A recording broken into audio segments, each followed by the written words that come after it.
Hello and welcome to the penultimate episode of Amazon Studios' runaway blockbuster extravaganza, The Lord of the Rings, the retardation of culture. And this episode was the greatest so far. So many people died in Filth Town, and oh my god, Muriel is blind. Oh, and Isildur died and his father was so sad, I cried. And Galadriel and Theo team up, and they would make such a cute couple. Oh, and Elmo and Durin are totes besties, and Nori and Graham Chapman are just the best. He's so tall and she's so little. Anyway, those witches, you remember those three mean girls? Well, the one with the short hair did some freaky magic and I got scared. She has the best cheekbones. And her lips. I bet she doesn't even need to use gloss. And her eyebrows are perfect. Oh my god, I hate her so much. Anyway, at the end they show Adar by the volcano, and the Southlands appears. You know, like words on the screen, and then the words turn into Monday, or Mondon. I don't know, it was weird. Anyway, I was a little distracted. I just put on Cody's Way Beyond. I was trying to dry it, and I brushed the couch, and I almost screamed. But I got lucky, it was fine. Anyway, I'm gonna call Portia because I want to try on this vintage skirt at Anthropology. She should be back from Planned Parenthood by now. That procedure doesn't take all day. Anyway, TTFN. And that was my review of The Lord of the Rings, the retardation of culture for my female audience. And now my review for the men. Holy hell. Where last week's episode was the perfect storm of stupid, this week's episode was much like Portia's abortion. A grotesque, bloody mess that would be best served cut into pieces and sold off to dingy medical facilities in third world countries. Ye gods, where do I start? The previous episode was expertly lined up to be methodically torn apart. This week was a mess. A waste of time. A waste of effort. A disturbing failure of colossal proportions. Let's just jump into this. This episode should be retitled, You Have Got Some Motherfucking Nerve. In the first story, King Durin refuses to help the elves. So I guess this means the elves are just gonna quickly die off. It's weird to introduce the elves only to kill them off, but I suppose this story wasn't really about elves anyway. It's not like they're pivotal in a story that takes place thousands of years later. Oh, they are? So why all this fake drama? Thank you, retardation of culture writers, for wasting all of our time. In the second story, this imbecile convinces giant Graham Chapman to magic up a tree. But when this shitty little kid is narrowly saved from execution by a falling branch, the entire group gives him the stink eye and the boot. But in the end, after the magic works and they decide to like him again, a group of these puerile little fuckheads set out on a journey to suck up to him in the hopes of being able to use him like a mystical kitchen appliance, simply to make their lives easier. Hey writers, thank you on multiple levels. Thank you for wasting my time. Thank you for spinning yet another Shelob-sized web of false drama. And thank you for giving us classic villains to root against. I actually meant that last one. And in the last story, Isildur is killed and Elindio blames Galadriel. Hey, dipshit, you were the one in charge of whether or not Isildur made the trip. Why don't you take all that righteous indignation and point it at a mirror, you sad sack fuck? But what's the reality here? When the writers just create a whole new non-Tolkien character like Isildur, they can just kill this fictional character off at any time in order to force drama onto the audience. It's a shameful Sorry? What's that you say? Isildur is a Tolkien character? Then why in fuck are the writers taking us through this pointless exercise? Of course Isildur is alive. Isildur is alive because he has to be alive. He plays too big a part in future events to be killed off. I think it's obvious to everyone that the reason his pet horse Lassie ran off is so that it could rescue Isildur from his fall into the old well. Thank you, Amazon, for wasting my time. And speaking of wasting time, Galadriel and Theo team up for Middle-earth's version of a buddy cop movie, with the level-headed Theo continually having to put the loose cannon Galadriel in check. Or at least based on everything we've seen up till now, this is how it should have gone. But the writers do a 180 and... These writers have got some motherfucking nerve. After writing after spending 6 episodes defining Galadriel as a vengeful, short-tempered, myopic, pushy, arrogant, selfish, violent, dirty little piece of ass, they have the fucking nerve to write this. Look, I'm too disgusted to comment. Just listen. How many have you killed? Many. Good. I would not use such words. Why not? It darkens the heart to call dark deeds good. And even if it takes me all of this age, I vow to eradicate every last one of you. But you shall be kept alive, so that one day, before I drive my dagger into your poisoned heart, I will whisper in your piked ear that all your offspring are dead, and the scourge of your kind ends with you. gives place for evil to thrive inside us. Every war is fought both without and within. Of that every soldier must be mindful. Even I.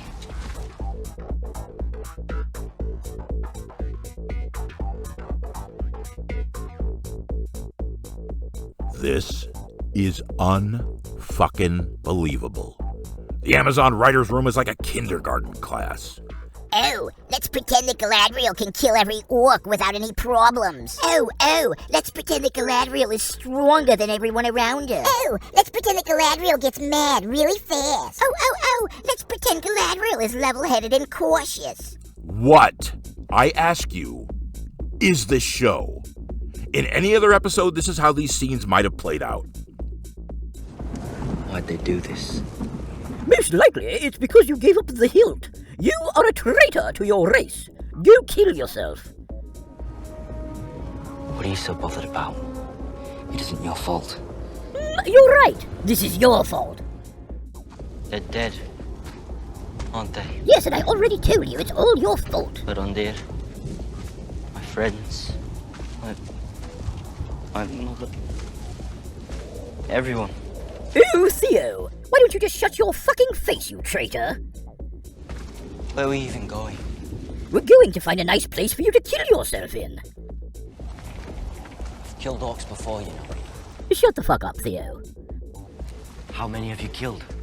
Shut the fuck up, Theo. I'd prefer it if you didn't speak. Why not? Because shut the fuck up, that's why not.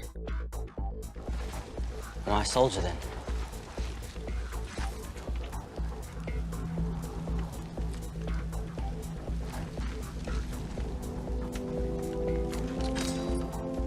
Please take this and go over there and kill yourself. Okay, this exchange was really annoying. I've killed orcs before, you know. When I was your age, there was no such thing as orcs. In this situation, what would be the first question to pop into your head? I'll tell you mine. After the immediate question, "What you talking about, Willis?" I think I might ask, what do you mean by there was no such thing? Where did they come from? Why did they come? What exactly are they? When did they first come into existence? Why are they here, and what do they want? Galadriel's revelation, if you really think about it, is pretty shocking. This would probably surprise the shit out of a, 14-year-old? 16? So what's Theo's response? And now? How many have you killed? Inorganic dialogue is the hallmark of unskilled writers who are more invested in making sure to get their point across than taking the time to write lines that make sense. Although what the point of this exchange was is a mystery. It's almost like the writers got so annoyed by the excess of action set pieces in the last episode that they decided to make up for it by boring the audience to tears in this episode. Who cares? Moving on. Hey, are these things called Harfoots or Harfeet? Oh, no, wait. I just remembered. I don't give a shit. They're fidgets. So in this segment, let's find out what happens with the fidgets. As previously discussed, this adorable little shit almost died. So, do Mr. and Mrs. Foot chide themselves for not keeping a closer eye on their child? Do they take responsibility for allowing this little turd to put itself in harm's way while they stood by gopping up at a tree like a couple of mental defectives? Oh, you writers have got some motherfucking nerve. In this segment, Nori learns her place. I saw that star falling. Should have just let us alone. Eleanor tried to tell me, Mother. But now I understand. I'm just a Harfoot. That's all I'll ever be. Off to bed, Nori. You can tend to the rest in the morning.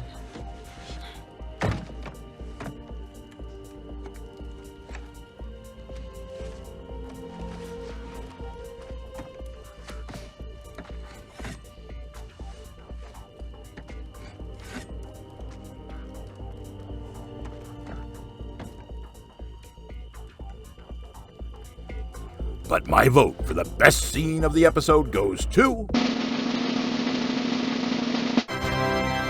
Nori, where are you going? To help my friend. Going off trail? Now? Alone? She won't be alone. We've left enough folk behind, we're not leaving him. You girls aren't going anywhere. Not without me.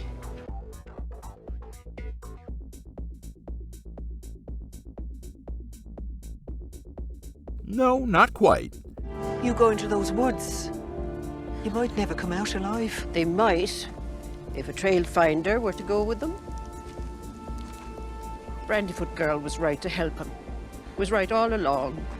And if you think Malva Meadowgrass is too proud to admit it, well, what's the good of living, Sadok, if we aren't living good? Here it comes. Wait for it. Wait for it. You know, Malva, just once, it would be grand if you weren't right all the time. All right. Much like Galadriel, I think it's a little late in the season to suddenly do a 180 and try to convince the audience that these terribly written characters are actually good, and now we should like them. Don't forget. Our laws are clear. Any Harfoot that breaks them is to be decaravaned. It would be grand if you weren't right all the time. But Miss Brandyfoot is young. Miss Brandyfoot is young. What precisely do you expect me to do about it? What you ought to have done at the camp. Take their wheels and leave them. It would be grand if you weren't right all the time. This episode was brutal. I mean, like, repeated kicks to the crotch with a steel-toed work boot, brutal.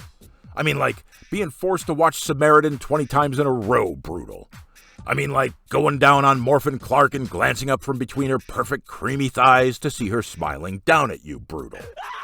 I've changed my mind. This series is not the visual equivalent of COVID. This show is the equivalent to early onset Alzheimer's. I can feel my brain shutting down as I watch. I feel myself getting dumber by the minute. By the time this season ends, the only thing I'll have left to care about is hanging out with my best friend Jenny while I pet a bunny. And this brings us to the final section. The first big plot point is showing us incontrovertible proof that the Mithril will indeed heal the elves. Delrond! Okay, first question.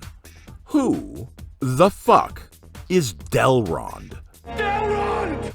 Yeah, he did say Delrond. Delrond! Delrond. Delrond! All right, don't beat him over the head with it. Less is more, right? First off, I admit that the continued Robert Armayo bashing has been fun. And I thought the Picasso thing was great. I had a really good time animating those portraits. But look, Robert Armayo's really not that bad.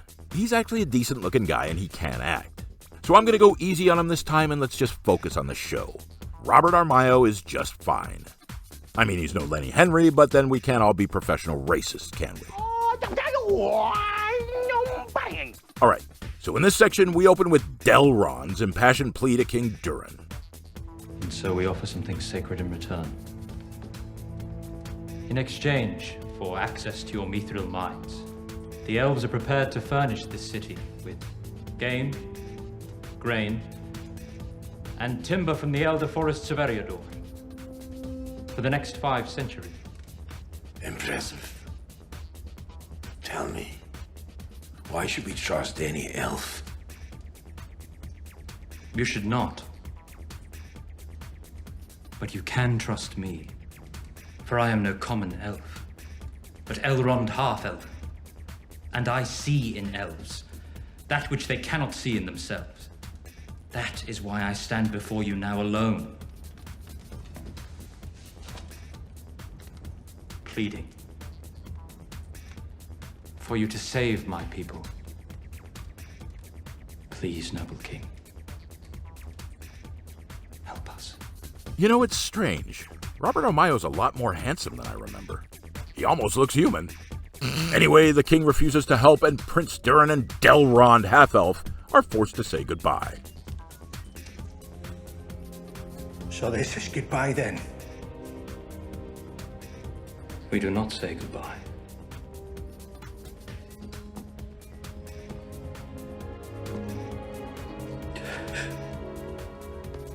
We say no. I'm out of here. Means more than simply farewell. It means go towards goodness.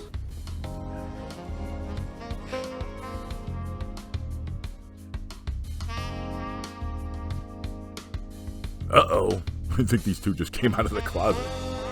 Oh, yeah, that's true love. All right, stop. I'm not going to have you two turn this review into some gay porno. Which leads to a question. I've seen a severe lack of homos in this show.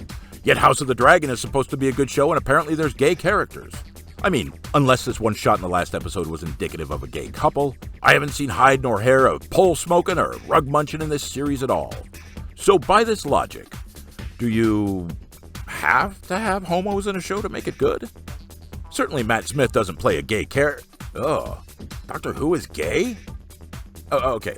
What I meant to say is, Robert Pattinson. There's a man, big movie star. He was banging Kristen Stewart, and she's a sexy little piece of ass. Oh.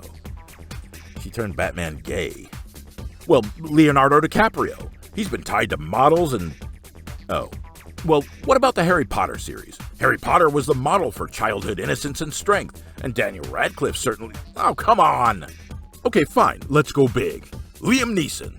This guy's been acting for a long time. That's Qui-Gon Jinn, for Pete's sake. Tough guy roles after tough... Oh, for fuck's sake. Okay, let's go bigger. Mr. Hollywood himself. Tom Hanks. Oh, okay, I forgot about that one. Jesus, I said I was not going to have this turn into a gay porn. All right, well, the point is... Oh, what now? Jesus Christ! Why is Prince Darren getting butt-fucked by the Elephant Man?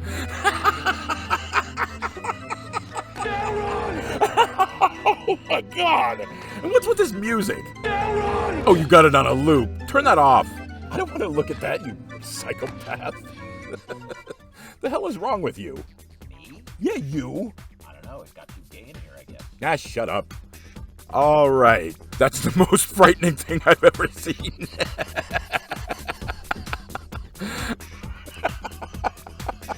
Hey, I don't want to talk about homos anymore. All right. Let's refocus. Dude, I hate you for that. What? Okay, I think you get the point. There's some underlying homoerotic tendencies in the writing. Let's just leave it at that. Okay, I'm done. Obviously, this show is bizarre. It's slow. It's ponderous. When something big does happen, it's shot like a TV show as opposed to a grand cinematic event. The show is like... Okay, here's a scenario. I'm banging Morphin Clark 6 ways to Sunday. Tee-hee. I blow my disgusting ball snot all over her petite derriere. Then I get dressed and I walk to my local 7-Eleven, where I purchase a winning $6 million lottery ticket. Okay, you with me? I just did two important things. Fine. Now, this show is the equivalent of everything that happens between those two momentous events. Oh no! Isildur just stepped in a sticky wad of gum. Oh my! A panhandler just asked Nori brandy fuck for a quarter. Oh gosh! Elendil just noticed that Stars Fell on Alabama is available at the fucking Red Box. Who cares? Show me something to pique my interest. Oh, here's something that piqued my interest. I finally learned Elfie's name. It's Elendil. Okay, I know it's not Elendil, but it's so close to Elendil that my mind won't let me remember anything but Elendil. This is a made-up character. Why, in the holy hell of fuck, would you give him a name that's so reminiscent of this guy's name? You know what? Fuck it. Let's just call everyone Elendil. Fine. And so, our three stories end on a note of hope. Elendil, and Elendil set off to find Elendil. At the Númenórean camp, Elendil is wounded, and so he and Elendil ride off to find healing among the elf Lindils. And while Prince Elendil and Elendil conspire against his father, King Elendil accidentally awakens the mighty and terrible Elendil. How is this ending on a note of hope? Well, I hope that the Balrog eats everyone. And finally, in the waste of the Southlands, Elendil sits contemplating his great works. Elendil asks Elendil what their new home is to be called. And we're shown this.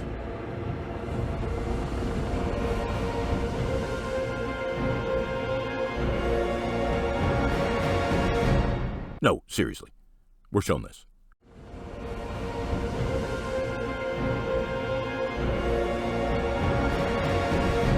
Alright, that's it. I have no insights on this story.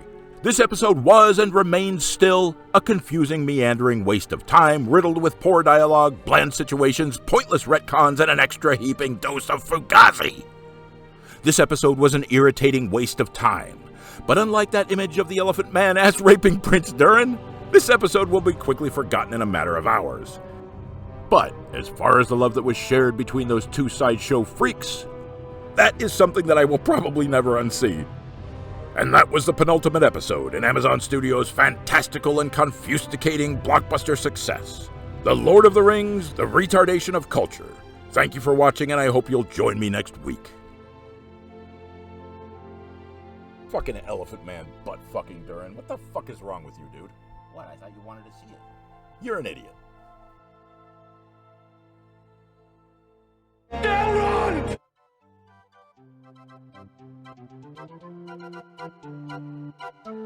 Come on, squeal! Squeal! Lava. Lava. Lava.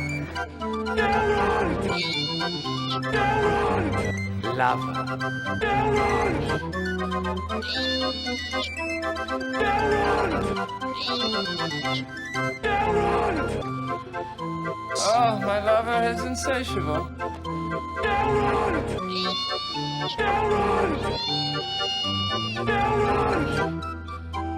Lava.